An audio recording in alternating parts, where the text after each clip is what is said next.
Hello again, and welcome to the reading of the Times Reporter newspaper for Thursday, September 29th. My name is Pam, and let's begin with today's area deaths. Charlene Snare Bake, age 82, of Perrysville, passed away Friday, September 25th, at Haynes Care Center in Bolivar. Services will be held at Perrysville United Methodist Church, Bowerston, on Thursday at 11 a.m. Friends may call Wednesday from 6 to 9 p.m. and Thursdays from 10 to 11 a.m.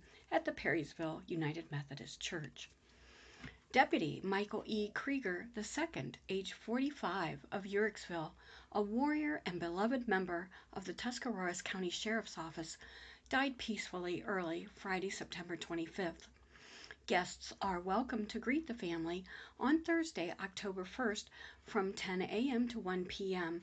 in the four-way barn of the Tuscarawas County Fairgrounds.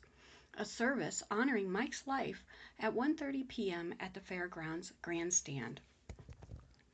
Jerry E. Foster, 70, of New Philadelphia, passed away peacefully at his home on Sunday, September 27th. There will be no services or calling hours. Doris J. Matthews, 80, of Deersville, passed away after a brief illness on Sunday, September 27th, at Akron General Hospital. According to Doris's wishes, cremation is planned without a public service. Well, that concludes the death notices listed in today's online edition of the Times Reporter. We will begin now with our first story. 78th United Way of Tuscarawas County annual fundraising campaign is underway. The United Way's annual fundraising campaign, which supports 19 local health and human service programs, officially kicks off this month. While fundraising efforts look much different this year due to the ongoing COVID-19 pandemic, the need remains the same. 2020 has been anything but normal, explained UWTC President Robin Waltz. Each year, this campaign ensures critical resources can continue to be provided to our neighbors here in the Tuscarawas Valley, and that need has never been greater. Bob Alsept has been tapped to chair the 2020 campaign for the United Way of Tuscarawas County. I am excited and honored to lead the United Way campaign for 2020, he said. This year has seen unparalleled challenges for individuals, families, and organizations, and United Way has answered that call. The strength of a community is judged by their ability to pull together during times of crisis. The United Way has been a constant fixture in our fight to support and improve the living conditions for all in Tuscarawas County, especially during times of crisis. It is my sincere hope that this campaign will allow the residents, businesses, and organizations of Tuscarawas County to shine like never before. Please join us in this campaign. Alsept, a resident of New Philadelphia, is completing his 6th year as the superintendent of Buckeye Career Center. Prior to BCC, Alsept served as superintendent of New Philadelphia City Schools for 5 years, as well as other various positions within the New Philadelphia City School District for a total of 19 years. Currently, Alsept is the vice chair for the United Way Tuscarawas County Board. He and his wife Lisa are the parents of Aaliyah and Alexa.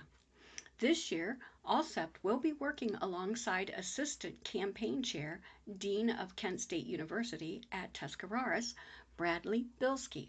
Bilski served as a secretary of the United Way of Tuscarawas County.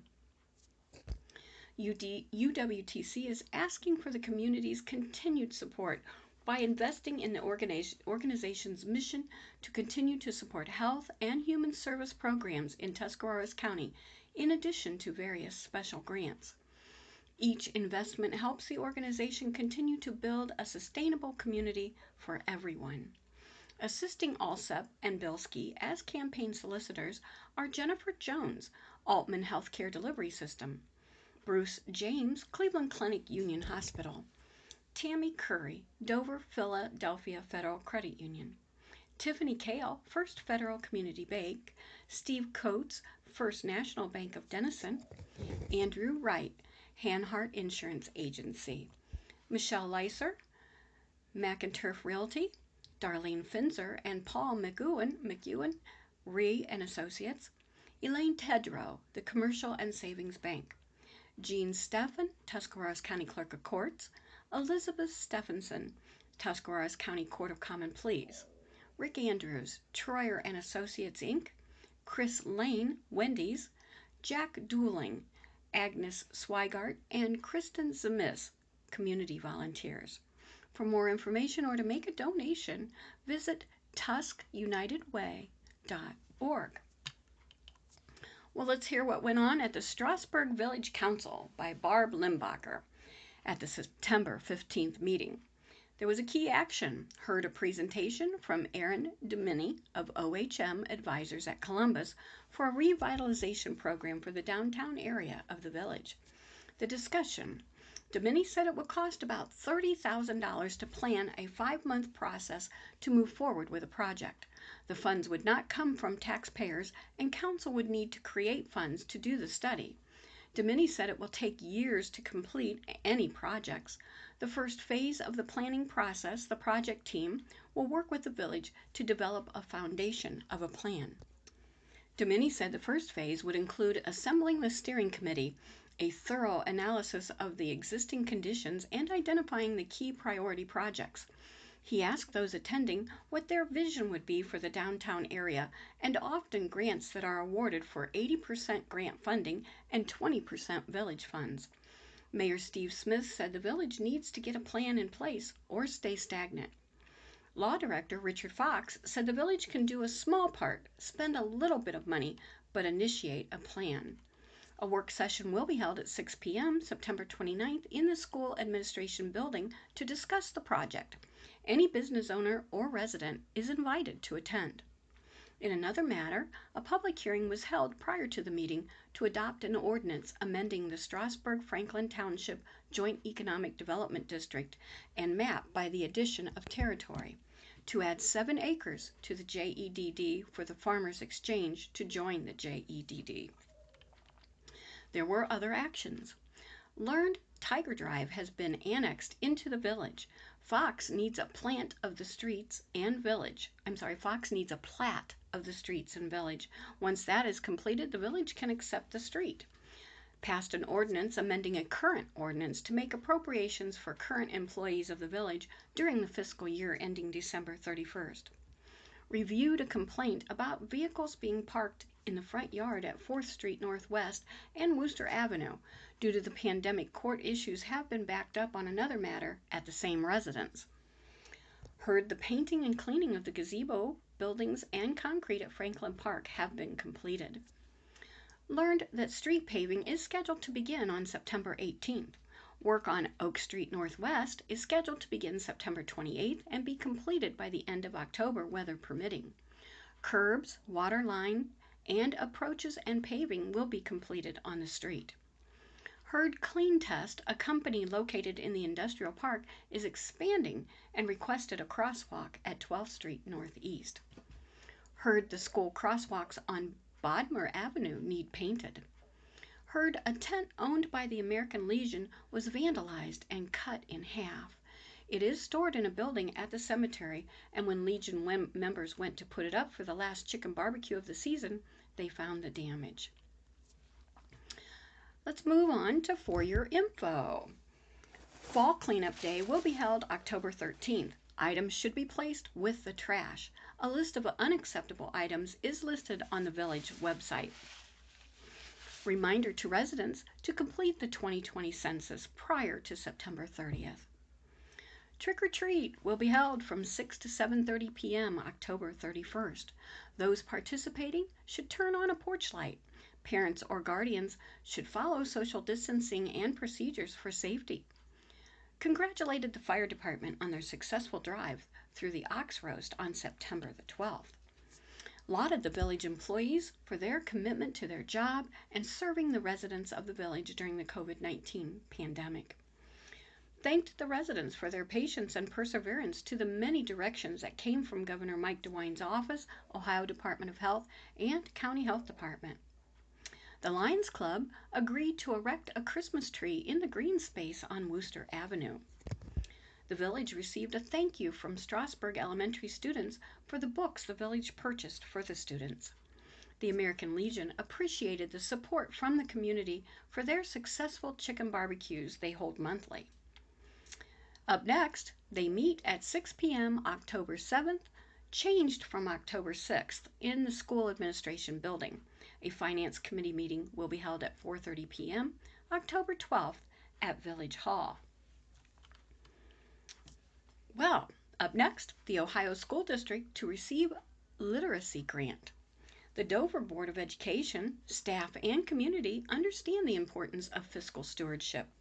Quality education at a good value is a top priority. Our district is committed to finding innovative ways to fund learning and provide the level of excellence that our community deserves. Grant money is one way to help maximize the academic potential in our schools while making the most out of every taxpayer dollar.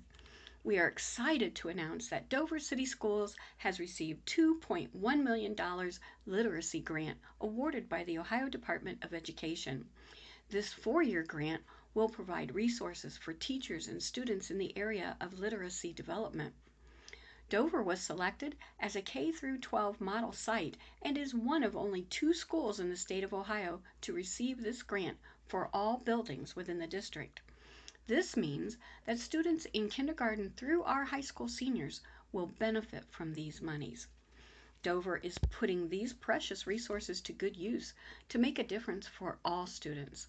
The purpose of this 4-year award is to support Ohio schools in improving language and literacy in our state's children, specifically those students who are typically underserved. The money is allocated for specific use, including literacy-based professional development, resources, curriculum, and academic coaching. Literacy is more than a school subject. It is the foundation of communication in the digital age. Our students use literacy as a building block for every piece of their academic career. When our students enter life after high school, they will have the tools to be good citizens. Additionally, this grant will provide funds that will be used to create a more inclusive environment through equity and social justice training. The Integrated Comprehensive System for Equity program will be used to fulfill this goal.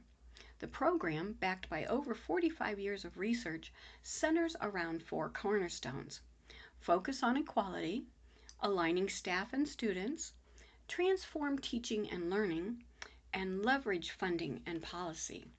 This program will help us to identify ways we can improve our curriculum to support all students. Our staff will also receive professional development to walk them through each of the cornerstones. We are committed to improving our curriculum to meet the needs of every one of our students. Grant funding enhances our ability to push forward in facilities, curriculum, and resources for our schools. This funding also encourages innovative programs and connects Dover staff with other schools who are implementing similar programs. Dover administrators and teachers frequently go the extra mile to fulfill grant requirements in order to provide these opportunities for our students. Carla Burney is the Dover City School Superintendent. Well, let's move on to see what the Janadenhutton Village Council had to say at their September 8th meeting. There was a key action. Police Chief Dennis Moody reported that the police department had addressed 16 events, resulting in 1 citation, 1 crash for the month of August. He noted that the dentist office had an attempted break-in. He was not dispatched for the call.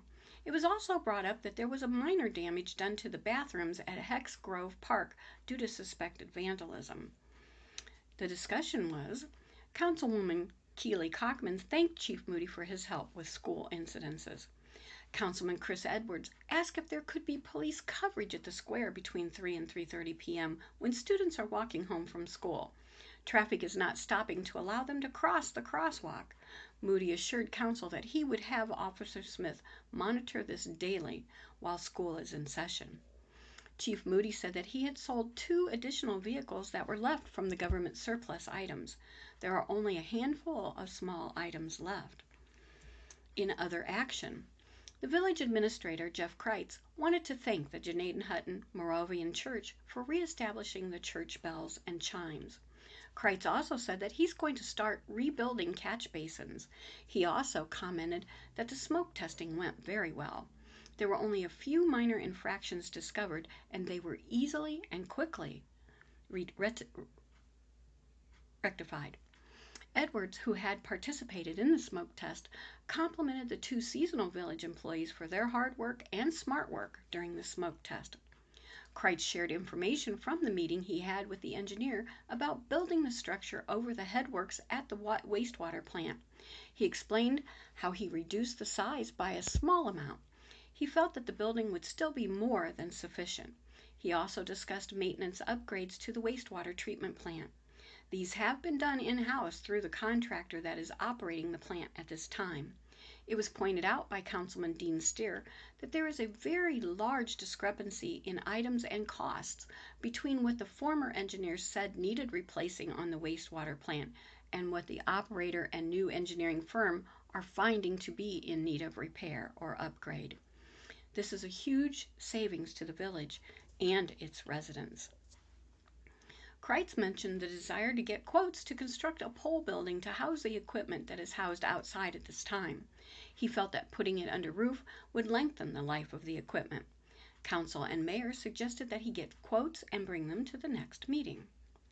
Kreitz noted that crosswalks would not be painted this year. He felt that the paint was in good shape.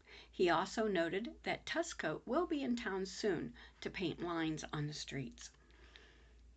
Cockman again asked the head of each committee to submit questions that they would like added to the community-wide survey. She also would like to pursue updating the sign at the village hall. Moody said he would also like to update the police sign. The need for the internet upgrade is urgent, according to Cockman. What is being used at the wastewater plant and various locations throughout the village is not reliable. She asked the mayor and council to consider some options that have already been reviewed. Steer said that he would like all committee leaders to develop a long-range development plan from within each of their committees. Mayor Rich Gilmore agreed that this is a good idea. He would like the individual committees to take ownership of implementing these ideas. Edwards said that he will get info on online camera systems for the main sewer lines. This will help in the discovery of any breaks or faults that may be there. This will be done prior to the repaving of those streets next year. Edwards also mentioned the need to address issues with the dilapidated properties within the village. For your information, September 30th is the deadline for the 2020 census submission. Everyone residing in the village needs to complete their census information online at https://2020census.gov. The information provided will greatly benefit the village. The next meeting will be on September 21st at 6 p.m. in the Village Hall. Well, changes are coming to Park Place at New Philadelphia's Tuscarora Park.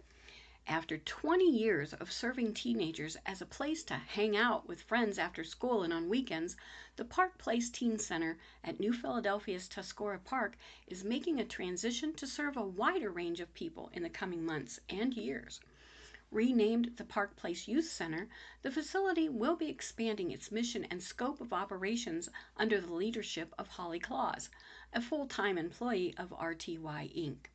The reopening is tentatively planned for spring of 2021, depending on any COVID-19 restrictions still in place at that time. RTY is a not-for-profit organization run by the Rotary Club of New Philadelphia and operates Park Place, the amusement rides, concessions, and catering at Tuscarora's Park, as well as offering the free summer showcase concerts during the summer months at the park's amphitheater. Due to the COVID-19 pandemic, amusement rides didn't open until July this year. Park Place has been closed since mid-March, and the summer showcase concert season was canceled. Only concessions and catering have operated on a regular schedule. Claus was hired by RTY Inc. in May to replace the retiring Sam Hitchcock, who helped to found Park Place and directed its operations since opening in 2000. While the COVID-19 pandemic has kept Park Place closed during this transition in leadership, RTY Board Chairman Rick Pipes said the process is well underway to expand the role of Park Place as a youth center. Well before COVID-19 came along, RTY and the city administration were talking about the needs and issues facing Tuscarora Park now and in the future, Pipes said. With those needs in mind, we expanded the role of the Park Place Director. Holly Claus has a great background in marketing and event planning and will be a great asset to RTY and to our Tuscarora Park operations. Claus is a native of Canton and a graduate of Kent State University. Most recently, she was Director of Events and Marketing at the Davis Chamber of Commerce in Davis, California. While the COVID-19 has kept Park Place closed since mid-March, Claus said she's been busy in starting the Park Place transition process. We are planning a Park Place Youth Center that will provide year-round experiences with nature, history, and educational themes for children of all ages and their families, Claus said. We want to help welcome visitors to the park, see our displays, and let them know about what the park and the surrounding community has to offer. This transition of Park Place from a teen center to a youth center has been planned in cooperation with the New Philadelphia City Administration, according to Mayor Joel Day. Rick Pipes and RTY have worked with me, City Park Superintendent Rod Miller, and the City Park Board members to expand the role of the RTY Park Place Director, Day said. Holly will add to the services for youth offered at Park Place and help to let the community know more about the park's attractions. This fall, Claus is overseeing the remodeling of the interior of the Park Place facility to accommodate its new and expanded role. Details about youth programs and activities will be announced next year as COVID-19 restrictions allow at the time. To improve public access to information about the park, social media channels include Facebook at Tuscarora Park and Instagram at Tuscarora Space Park or underline park. A new and improved website is also available at www.tuscarorapark.com. Holly Claus may be contacted by email at holly@tuscarorapark.com. And now, former Newcomerstown area man found guilty of gross sexual imposition. A Columbus resident who has formerly lived in the Newcomerstown area is scheduled to be sentenced November 9th for gross sexual imposition involving a 15-year-old victim.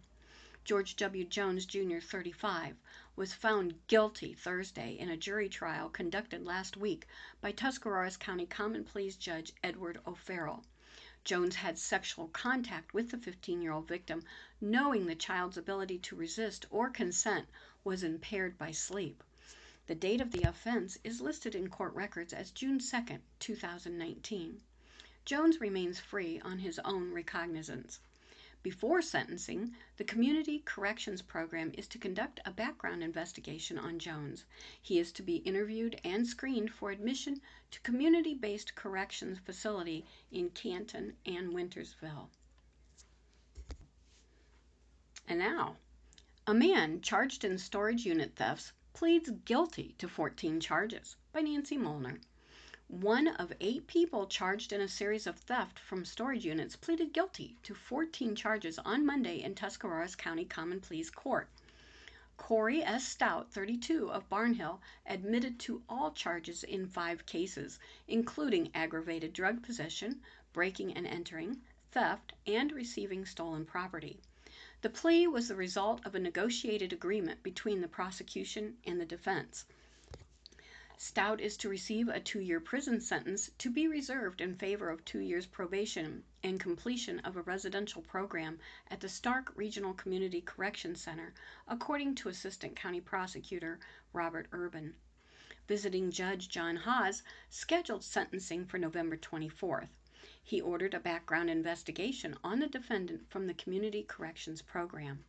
Haas, a retired Stark County Common Pleas judge, filled in for the Tuscarawas County Common Pleas Judge Elizabeth Lehigh Tamakos on Monday. She's expected to sentence Stout. Defense attorney Patrick Williams said Stout is facing additional drug possession charges from a recent grand jury indictment. Dover police identified Stout as part of a group that targeted storage units in Dover, Strasburg, New Philadelphia, and areas under the jurisdiction of the Tuscarawas County Sheriff's Office. Some items found locally were stolen in Carroll, Coshocton, and Stark counties. This concludes the reading of the Times Reporter for Tuesday, September 29th. This is PM. Stay safe till we meet here again.